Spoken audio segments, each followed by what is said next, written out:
Now, we have said on this channel very many times that a very effective way of doing political analysis is to look for a pattern. A very effective way of avoiding problems in this life is to look for a pattern. Yeah. If somebody is up to something which is secret, you're not supposed to see, if you're observant enough and you notice a pattern, you will discover what you're not supposed to discover. Now, recently, the very dramatic resignation of Esther Ngero, a former permanent secretary in the Ruto administration, raised eyebrows and has created a lot of excitement within Azimio supporters. And of course, the big question is, why did she resign? Why? I mean, after lobbying, working so hard to get this job, she has been on the job only a few months. Now she has resigned. Why? There must be a very good reason. Now, yesterday, one of the local dailies printed a very interesting story, giving us inside details of why Esther Ngero resigned in a huff from the Ruto administration. The reaction of a man called Dennis Itumbi, was fabricated story, not factual, false, not true. Yeah, that's what he told us on his Twitter handle. Now, I really get confused sometimes, because in my days, what I know, and I don't know everything, but what I know is that when you say a story is not accurate, you give details and explain to us why it is not accurate. Just saying lazy newsrooms, lazy journalists, sources created out of thin air does not cut it. Okay? However, what is interesting to note is that in this so-called fabricated story, there is a pattern. And in many other stories I've heard of what is really going on inside the Ruto administration, some of those stories are unverified, so I cannot repeat them here. All those stories have a pattern. Hey! Now, what is this pattern? Now, sample the following. In the case of Esther Ngero, she resigned after having a tough war.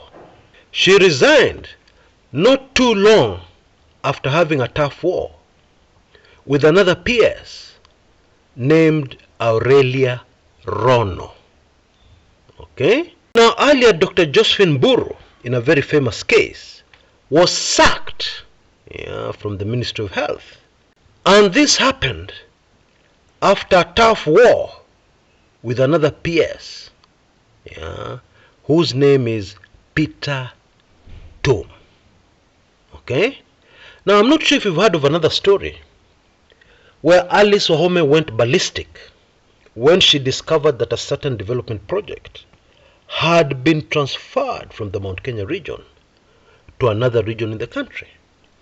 And this clash CS Alice Wahome had, she had it with a man called Rono. There is clearly a pattern. Let me tell you a story. The late President Daniel Moi left power slightly over 20 years ago. What that means is that those who are 40 years old today were naive teenagers, maybe just 20, when Moi was leaving power. And those who are 30 years old today, very mature, very brilliant people. At that time, they were 10 years old. And those people who are about 20 years old today, at that time, were not even an idea, let alone a pregnancy. True story. And some of them were a very distant idea. Mimi na wewe, impossible. Haiwezekani. Me and you, man and wife. No, no, no, no, no. Oh, that can never happen. You're dreaming. But then this life is funny. Yeah, things happen. And sometimes you can't explain how they happened. Anyway, I appreciate that fact. But to some of us Kenyans, this is not history or boring history or ancient history. No. We were there. And we saw it unfold. What I'm about to tell you. Now in those days, during the Moi days, sometime in the 90s, I briefly left the journalism profession and went into PR. I actually started a public relations company for myself. Yeah, a one-man show. And there was this very brilliant Asian man, who became one of my first clients.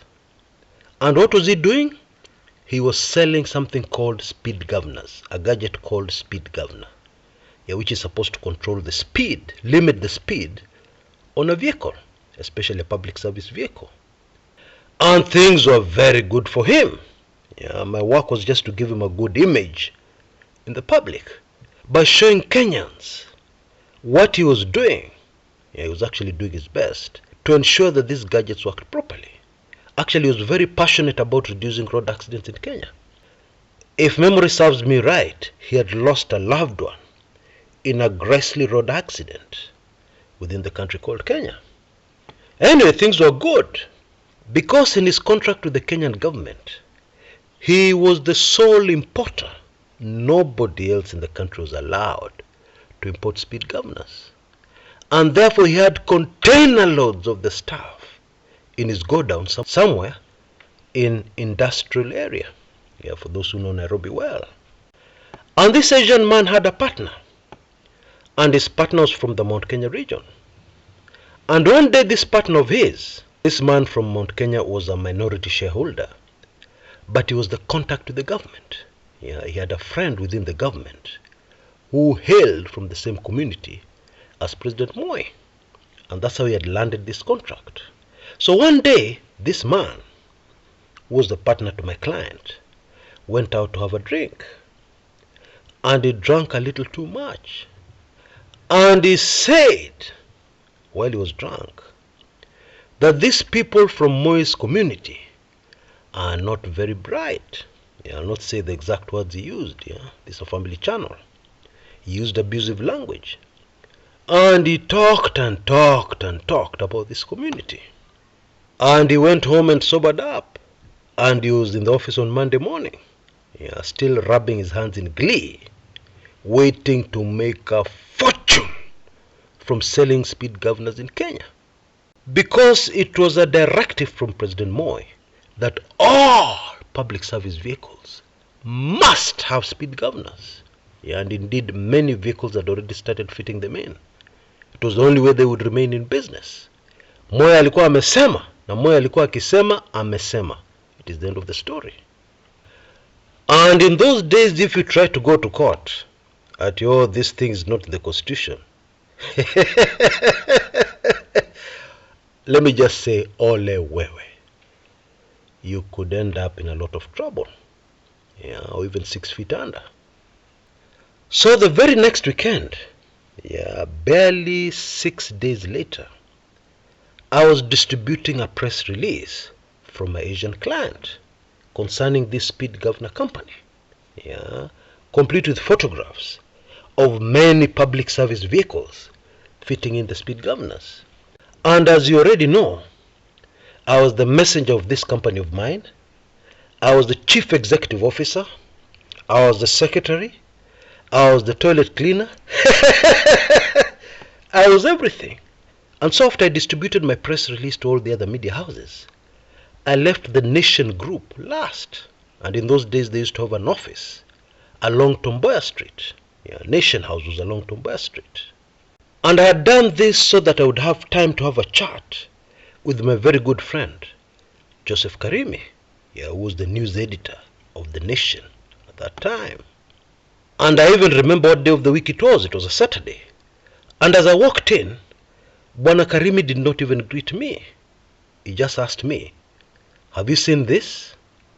Apparently, State House had just issued a statement rescinding Moi's directive that every PSV vehicle must be fitted with a speed governor. Apparently, for some strange reason, Moi had just changed his mind. Okay? And I knew immediately my very lucrative PR deal, my only PR client of my small briefcase company, Kwisha maneno. But I was the lucky one. My client, he ended up in hospital fighting for his life. You see, as I said earlier, he had several containers full of speed governors, which as a result of this press release were now all dead stock. Business kwisha maneno.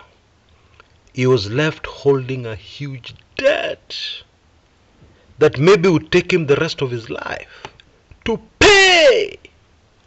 All because his partner had gotten drunk and said some careless things about the community that was calling the shots in government. Because the truth is, those days, there was no way you're going to land a huge government contract without the nod or the support of the community controlling government at that time. And it was very clear in those days, at least from this story, that even if you went to some far out bar, seedy bar, somewhere in Nairobi not known very well by people, not frequented, and then you got drunk and started discussing with your Kikuyu friends what you thought about a certain community controlling government. Even doing that would give you serious problems and maybe even land you in hospital. It did not matter how far your contract had gone. You'd be left holding useless contract papers and with a big bank debt and with no idea where you're going to pay it. And by the way, Moi's specialty was finishing people financially. Yeah. Just ask the late Kenneth Matiba. May his soul rest in peace. So let's come back to the present. And I have many other stories to tell you. Yeah, but I'll spare you and I'll give you the headlines. First of all, the moral of the story that I've just told you is this. If you ever end up having a different opinion from a fellow worker who hails from the community calling the shots in government, you will lose for sure. Even if that other fellow employee is the messenger and they come in one day and tell you, from today I'll be signing the checks. I don't want you to sign any check until I've approved it. The messenger. And you say, who are you? You're the messenger. My friend, you will lose. Dr. Josephine Buro had a problem with Peter Tom. She lost. Esther Ngero had a problem with Aurelia Rono. She lost. Alice Wahome had a problem with a man called Rono. She lost. And I can go on and on and on. You will never win. It doesn't matter how brilliant you are. It doesn't matter how educated you are. It doesn't matter how right you are. All those are irrelevant. Headline number 2. If you hail from the Mount Kenya region and you're anywhere near this current administration, my friend, you are in trouble. Even if you don't know it yet, you are in trouble. Now, during the Moi days, Moi saw the Mount Kenya community as a threat. Yeah. And so many negative things happened to that community as a result of this view the second president of Kenya had. And there are telltale signs that history is repeating itself. These days you don't hear Oscar Sudi talking. You don't hear all these Rift Valley politicians talking. They are quiet. And their silence is deafening. So who's doing most of the talking for Kenya Kwanza? and taking the punches from those people criticizing Kenya Kwanza. It is politicians from the Mount Kenya region. Rigathi Gachagua, the deputy president, etc., etc. Okay? I'm sure you get my drift. The other telltale sign are the problems the Jubilee Party is going through. Now, of course, the Jubilee Party's stronghold is the Mount Kenya region. And the problems that Jubilee Party is undergoing at the moment are not from within the Jubilee Party. They are not even from the Mount Kenya region. They are from the Kenya Kwanza government. And the Kenya Kwanza government is very determined to completely finish the Jubilee Party. Every Kenyan knows that. Now, isn't that a clear sign of what's going on here? For those of us who are around during the Moi days, it should be crystal clear. And that's why I was saying, you're in trouble. And chances are you don't even know it yet. But you'll know it soon enough. Utajua tu, hivi karibuni. So enjoy while you can enjoy it. Yeah. Make maximum use of your enjoyment. Because what is coming is predictable. And the consequences of this policy of the Kenya Kwanza government is also very predictable. Let me give you a small clue from this Esther Ngero manenos. Now, where was Esther Ngero working before she joined the government? She was working for a company called Dalbit Petroleum. Who owns Dalbit Petroleum? Who is the main shareholder, the founder, etc., etc.? It is a man called Humphrey Kuria, a well-known Kenyan billionaire. You will remember that there were a few cases against one Humphrey Kuria before the current administration took over, which have now vanished into thin air. Okay, I'm sure you also know that. Now, this Esther Ngero is the one who has designed something in government called Public Service Performance Management System. Bila kizungu mingi, it is a system for monitoring performance, especially management performance within government. And she was hired to do this after doing something similar very successfully in the private sector. Yeah. She was actually loaned to the administration, to the Kenya Kwanza administration, by Bwana Humphrey Kuria.